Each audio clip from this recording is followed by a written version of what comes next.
황교안이 옳았습니다. 이제 부정선거의 실체가 밝혀지기 시작하고 있습니다. 선관위, 국정원, 한국인터넷진흥원이 합동보안점검팀을 구성해서 보안점검을 실시한 결과가 오늘 발표가 됐습니다. 한마디로 요약하면 현재 선관위 시스템으로는 선거 조작이 가능하다 하는 것입니다. 그 내용을 말씀드리겠습니다. 첫째, 통합선거인 명부 시스템을 해킹해서 선거인 명부 내용을 변경할 수 있다.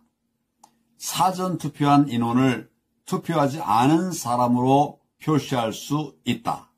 사전투표하지 않은 인원을 투표한 사람으로 표시할 수도 있다. 유령 유권자를 정상적인 유권자로 등록할 수 있다. 이게 말이 됩니까? 4.15 총선에서도 실제로 이런 사례들이 다수 발견된 바가 있습니다. 투표하러 갔더니 이미 다른 사람이 투표했더라. 또 실제 확인한 투표인 숫자보다 선관위 발표 숫자가 훨씬 더 많더라 하는 이런 말들 들리지 않았습니까? 134세 할머니 등 돌아가신 것으로 볼 수밖에 없는 분들이 선거인 명부에 기재되어 있었습니다. 둘째, 전체 유권자 정보가 저장된 통합선거인 명부 시스템에 대한 정보를 탈취할 수 있다. 또 셋째, 재외국민 선거인 명부도 탈취할 수 있다. 넷째, 사전투표용지를 대량으로 무단 인쇄할 수 있다. 외부 비인가 USB 등을 연결해서 내부 선거망으로 침투할 수 있다. 무단 인쇄된 투표용지의 QR코드는 실제 사전투표용지와 똑같다. 이렇게 하지 못하도록 하려고 그동안 사전투표하지 말라고 했던 것입니다. 투표관리관 도장을 개인 도장으로 찍게 되어 있는데 선관위는 그것을 어겼습니다. 투표관리관 도장을 일괄 제작해서 사용하게 하고 회수해버렸습니다. 부정선거를 준비한 거죠. 그래서 말씀드렸던 것입니다. 다섯째, 개표 결과를 조작할 수 있다. 개표 시스템에 접근해서 득표수를 바꿀 수 있다. 이는 외부 비인가 USB를 무단 연결할 수 있게 되어 있기 때문이다.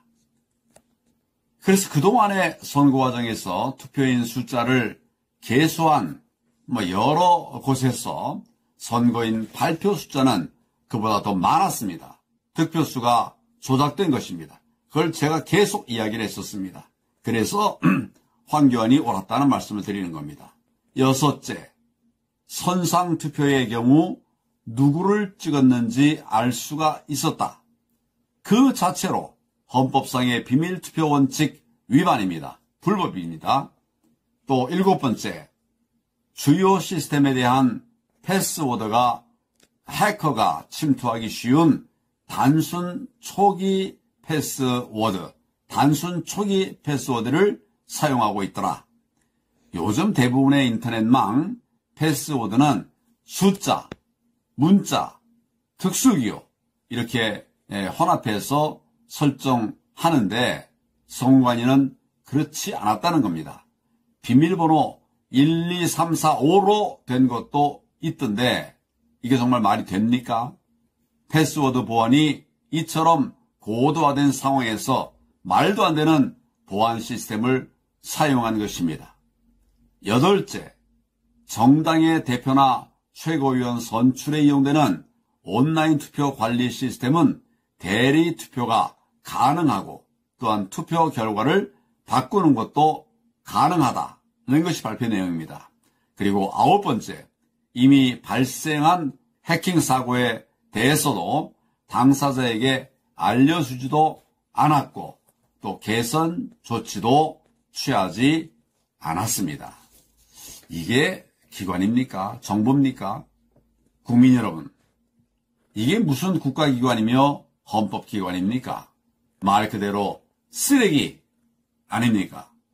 국민의 소중한 한 표를 자기들 멋대로 입맛에 따라서 바꿔치기 했다는 거 아닙니까?